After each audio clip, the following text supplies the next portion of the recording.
Good morning, students. Today we're going to move further with our chapter number 2 and we're going to start with the topic microorganism and us. What does the topic basically means? How we can interrelate or how microorganism and we human beings are interrelated with each other. Okay? Okay.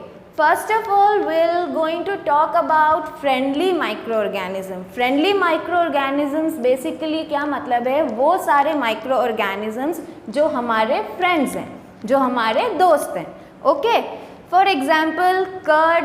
Curd आप सबको पसंद है? Yes or no? Curd को बनाने के लिए आपकी mother क्या करती है? She takes 1 teaspoonful of curd और उसको एक मिल्क के अंदर इनोक्यूलेट करती है एंड जब उनको ओवरनाइट रखा जाता है तो व्हाट डू यू ऑब्जर्व कि पूरा के पूरा मिल्क जो है it has been converted into what? Into curd. So basically जो कर्ड के अंदर माइक्रो ऑर्गेनिज्म प्रेजेंट है कौन सा है? लैक्टोबैसिलस.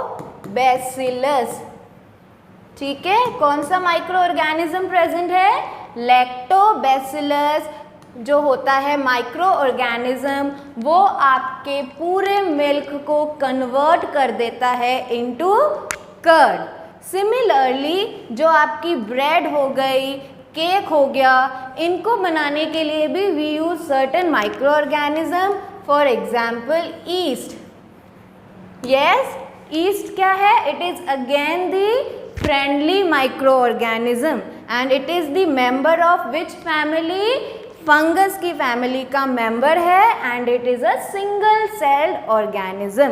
ठीक है, इतनी बात समझ में आई? Lactobacillus is again the friendly microorganism और yeast की बात करते हैं तो it is again the friendly microorganism. Okay? Okay. Tell me one thing, क्या सिर्फ माइक्रो ऑर्गेनिज्म आपके कर्ड, आपका केक या ब्रेड बनाने के लिए ही काम आता है? Absolutely no.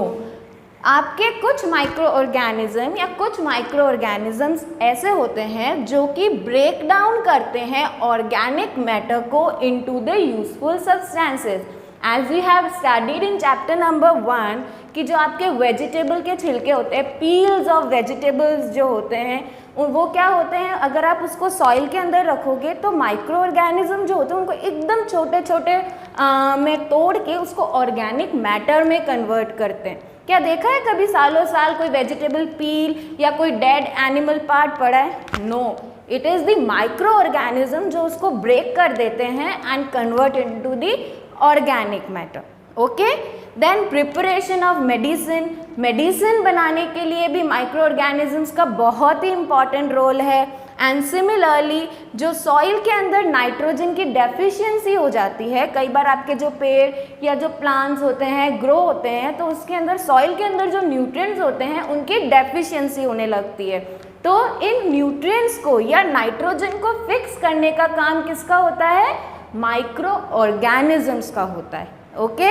सो इंस्टेड माइक्रो ऑर्गेनिज्म ना सिर्फ आपके घर में यूज़ किए जाते हैं, they are also use on the commercial scale. ठीक है, बहुत ही लार्ज स्केल पर माइक्रो ऑर्गेनिज्म को यूज़ किया जाता है फैक्ट्रीज के अंदर भी और इंडस्ट्रीज के अंदर भी.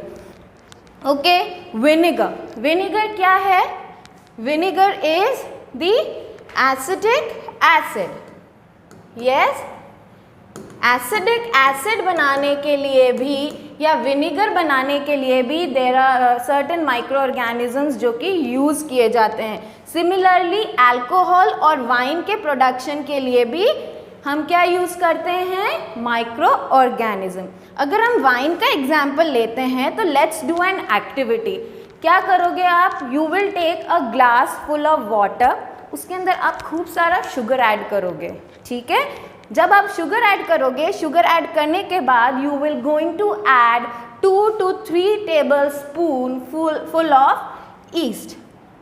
ठीक है, sorry 2 to 3 tablespoon full of yeast. ठीक है। अब इस मिक्सचर को, जो आपका शुगर सोल्यूशन है जिसके अंदर आपने ईस्ट डाला है, कीप इट ओवरनाइट, ठीक है। 1 दिन रख लो, 2 दिन रख लो और 3 डेज रख लो। ऑब्जर्व इट आफ्टर 3 डेज, उसकी स्मेल आप ऑब्जर्व करो। What you will feel is कि एक आपको अजीब सी स्मेल आएगी। That smell is of what? Alcohol. किसकी स्मेल है वो? It is the alcohol.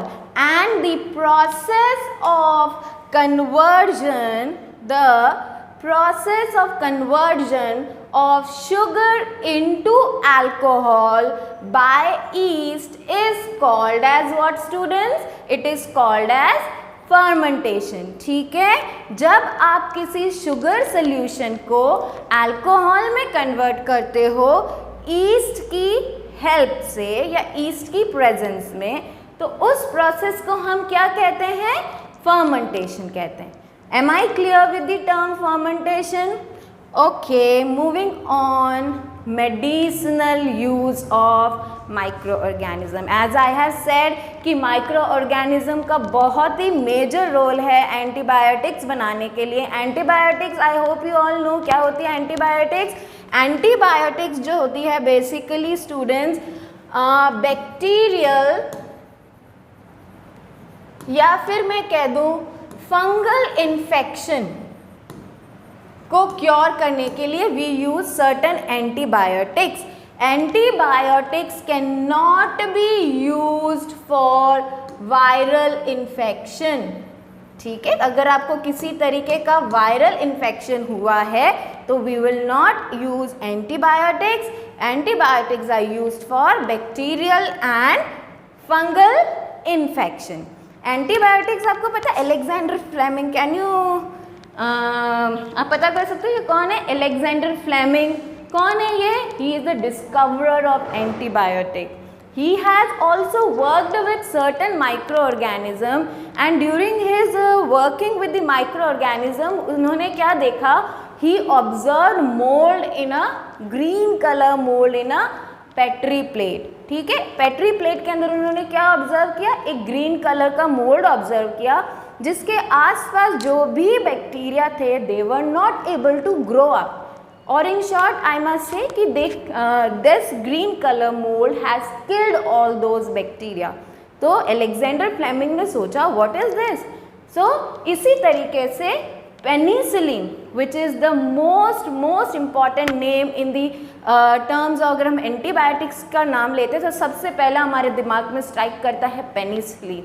And Alexander Fleming ने सबसे पहले एंटीबायोटिक कौन सी डिस्कवर की थी? पेनिसिलिन। और जिससे पता चलता है कि जो बैक्टीरियल ग्रोथ होती है उसको हम एंटीबायोटिक से रोक सकते हैं। Okay, moving further, vaccine. Vaccine क्या होता है? एनीवन? वैक्सीन क्या होता है बेसिकली कि आपकी बॉडी में, Edward Jenner was the one, कौन? Edward Jenner. एडवर्ड जेनर ने वैक्सीन की डिस्कवरी की, ठीक है, एडवर्ड जेनर ने किया।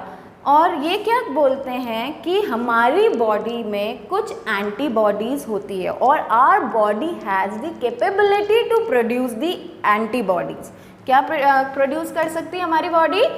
एंटीबॉडीज़ प्रोड्यूस कर सकती है। यस, तो जब एंटीबॉडी हमारे, तो जब भी कोई फॉरेन माइक्रो ऑर्गेनिज्म या कोई डिजीज़ कॉजिंग माइक्रो ऑर्गेनिज्म हमारी बॉडी में आता है तो ये एंटीबॉडीज़ क्या करती हैं? ये उस एंटीजन से, that is disease causing microbe से फाइट करती है, सो दैट आपको जो इन्फेक्शन है इसको पता चल जाता है कि यस ये हमें नुकसान पहुंचाएगा, तो ये एंटीबॉडीज़ अपने आप को प्रिपेयर करती है और फाइट करती है।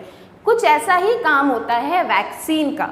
वैक्सीन क्या होता है? जैसे पल्स पोलियो, जैसा आपने सुना है कि बच्चों को पोलियो के लिए वैक्सीनेट किया जाता है। क्यों किया जाता है? क्योंकि पोलियो का जो माइक्रो ऑर्गेनिज्म है उसी के जैसे दिखने वाला माइक्रो ऑर्गेनिज्म हम वैक्सीन के थ्रू हमारी बॉडी में इंजेक्ट करते हैं।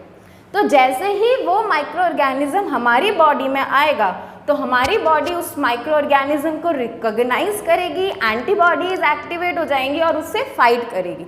तो हमें वो क्या करेगी, बीमार नहीं करेगी। ओके, तो we will be protected against pulse polio. ठीक है, तो इसी तरीके से वैक्सीन काम करती है। Okay okay, then use of microorganism, जैसा मैंने आपको बताया था कि सॉइल की फर्टिलिटी को इम्प्रूव करने के लिए it is very helpful. Soil की फर्टिलिटी कैसे इम्प्रूव की जाती है, जैसा मैंने बताया, जो भी डेड ऑर्गेनिक मैटर है या डेड प्लांट्स हैं, लीव्स हैं, जब वो सॉइल के अंदर चली जाती हैं तो क्या होती है, वो डिकम्पोज हो जाती है with the help of certain decomposers. ऐसा हमने पढ़ा था फर्स्ट चैप्टर में। और ये डिकम्पोजर्स कौन होते हैं, ये डिकम्पोजर्स होते हैं माइक्रो ऑर्गेनिज्म। ठीक है, जो हमारी सॉइल की फर्टिलिटी को इम्प्रूव करती है। So these all are the basic और we can say these all are the friendly micro organism, जो हम हमारे होम्स में भी यूज़ करते हैं, हम मेडिसिनल फील्ड में भी यूज़ करते हैं, और इंडस्ट्रीज और फैक्ट्रीज में भी it has been use in on a large scale. Next class में हम पढ़ेंगे कि हमारे कौन से ऐसे माइक्रो ऑर्गेनिज्म हैं जो हमें नुकसान पहुंचाते हैं, या फिर हार्मफुल माइक्रो ऑर्गेनिज्म कौन से हैं। Okay, thank you.